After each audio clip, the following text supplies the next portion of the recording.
대통령 윤석열을 파면한다. 대통령이 탄핵됐습니다. 이 대한민국에서 벌써 두 번째 반복되는 헌정사 비극이죠. 지금 이걸 경제적인 측면에서만 보자면 원달러 환율이 1,430원대로 확 떨어졌죠. 그리고 이 어제 미국이 상호관세를 발표하면서 미국 증시가 완전히 지금 고꾸라지고 있거든요. 근데 그거에 비해서 우리나라 증시는 상당히 선방을 하고 있습니다. 이런 걸로 봐서 이제 불확실성이 다 해소가 됐으니까 우리 경제에 훈풍이 불 일만 남았느냐 라고 해석할 수 있었으면 좋겠을 텐데 이제부터 가시밭길 시작이다 라는 얘기가 나오고 있어요. 60일 이내에 새 정부가 들어설 텐데 미국발 엄청난 관세 파고가 불어닥치고 있는 이 시기에 앞으로 우리나라 경제가 어떻게 될지 오늘 탄핵을 기점으로 한번 긴급 점검을 해봤습니다.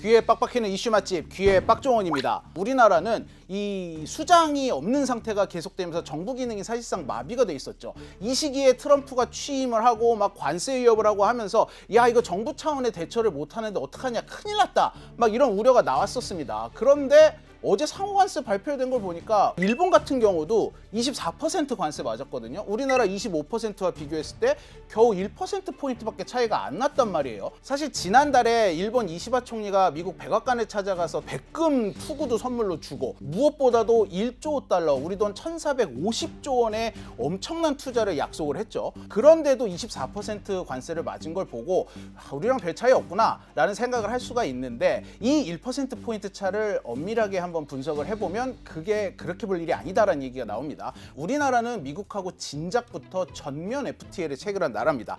일부 쌀 같은 이 안보상의 식품 등을 빼고는 거의 대부분의 품목에 있어서 미국에서 들어오는 항목의 관세가 제로였어요.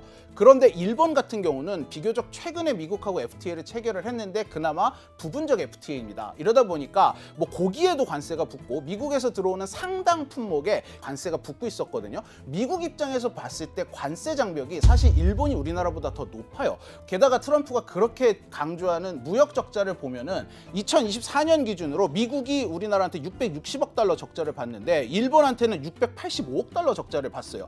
물론 적자 폭이 늘어나는 속도가 우리나라가 훨씬 크긴 하지만 뭐 절대적인 수치는 일본한테 보는 적자 폭이 더 커요. 그런데도 불구하고 이걸 우리나라를 1%를 깎아준 게 아니라 일본이 우리나라보다 1% 낮았단 말이죠.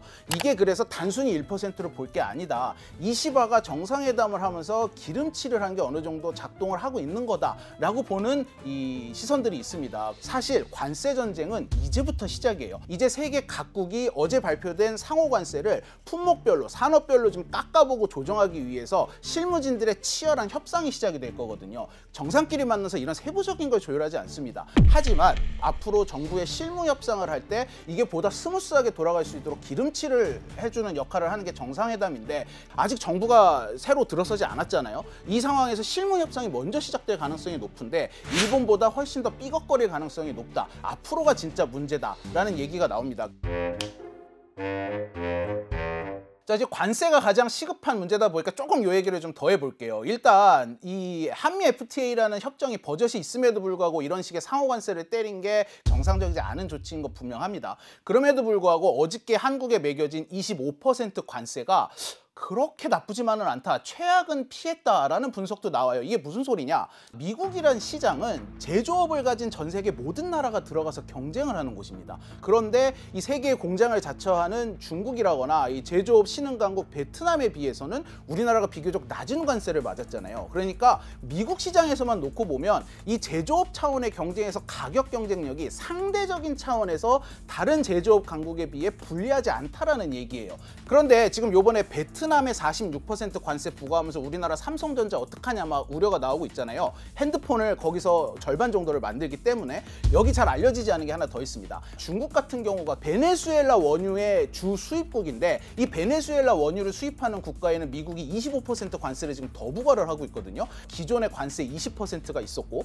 어제 상호 관세 34%가 있는데 이걸 다 합치면 사실상 중국은 미국으로 수출할 때 79% 관세를 물어야 해요. 근데 삼성의 갤럭시의 라이벌인 애플 같은 경우는 79% 관세 맞은 중국에서 만들고 있습니다. 그래서 아이폰이 미국에서 이제 334만 원에 살 수 있을 거다라는 암울한 전망이 나오잖아요. 미국 소비자들의 물가가 급격히 올라가는 효과가 있을지언정 거기서 경쟁하는 제조업사들은 가격 경쟁을 상대적인 차원에서 하다 보니 아주 최악은 아니다라는 얘기가 나온 거죠. 하지만 사실 이건 희망론이라기보다는 최악은 피했다 수준이지, 이 무역으로 먹고 사는, 수출로 먹고 사는 우리나라에게 이번 미국의 관세 전쟁으로 야기되는 신보호무역주의의 재탄생은 굉장히 뼈아픈 경제적인 큰 폭풍입니다. 특히 최근에 동남아 쪽으로 확대되고 있는 제조업의 분업 시스템, 이 시스템 자체를 지금 붕괴를 시키는 거거든요. 이게 전반적으로 재창출이 되는 과정인데 이럴 때 결국 버틸 수 있는 나라는 내수가 튼튼한 나라입니다. 그런데 우리나라는 지금 내수가 굉장히 약합니다. 특히나 이 소비자 심리지수는 정말 사상 유례가 없을 정도로 떨어져 있어가지고 내수가 붕괴하기 직전인데, 이런 상황에 수출까지 악화되면 이게 또 내수에 악영향을 미치면서 정말 악순환에 빠져가지고 경제가 급속도로 붕괴할 수 있다, 이런 우려가 나오고 있는 상황입니다.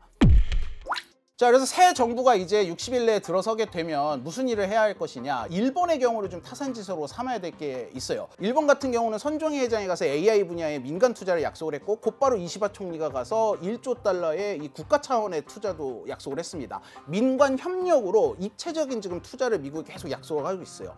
근데 우리나라는 뭐 현대차가 가서 31조 원 투자, 이렇게 기업 차원으로밖에 지금 나서지 못하고 있는 상황이거든요. 기업 차원에서 미국에 투자를 약속하는 건 그 해당 기업에겐 큰 도움이 될 수 있지만 우리나라 전체 경제로 봤을 때는 결코 이득이라고 할 수가 없습니다. 빨리 민관 협동 투자와 어떤 그 협상을 마련해야 된다라는 얘기가 나오고 있고, 이시바 총리 같은 경우 미국의 정상회담을 하면서 통상 얘기보다 먼저 꺼낸 게 방위비 얘기거든요. 방위비를 2배로 올리겠다라고 했어요. 우리나라도 지금 방위비 압박을 받는 게 마찬가지잖아요. 일본하고 우리가 좀 유사한 부분은 미국의 안보적으로 상당히 의존한다는 부분이에요. 그렇기 때문에 관세율만 가지고 경제 통상적인 측면만 고려해서 협상을 잘한다라고 하는 게 궁극적으로 국익에 부합하느냐라고 하는 거는 저는 다른 문제라고 생각을 해요. 전체적인 우리의 국익이 뭔지, 또 협상의 목적의 우선순위가 뭔지라고 하는 것들이 적어도 정부 내에서 범부처적으로 정해져야 된다.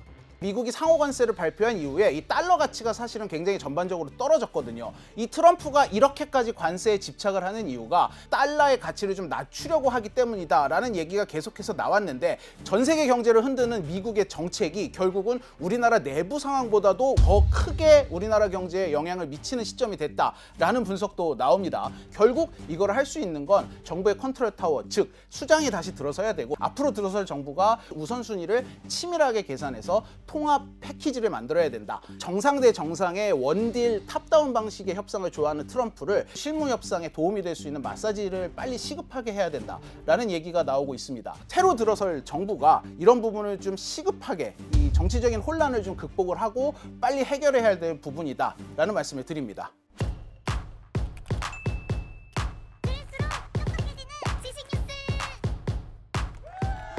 고양이를 부탁해는 여기까지입니다. 다이어트도? 칼로리 신경 쓰지 말고 드세요. 대신에 키토식을 해보세요. 이게 박종원. 스브스 프리미엄 지금 다운로드하세요.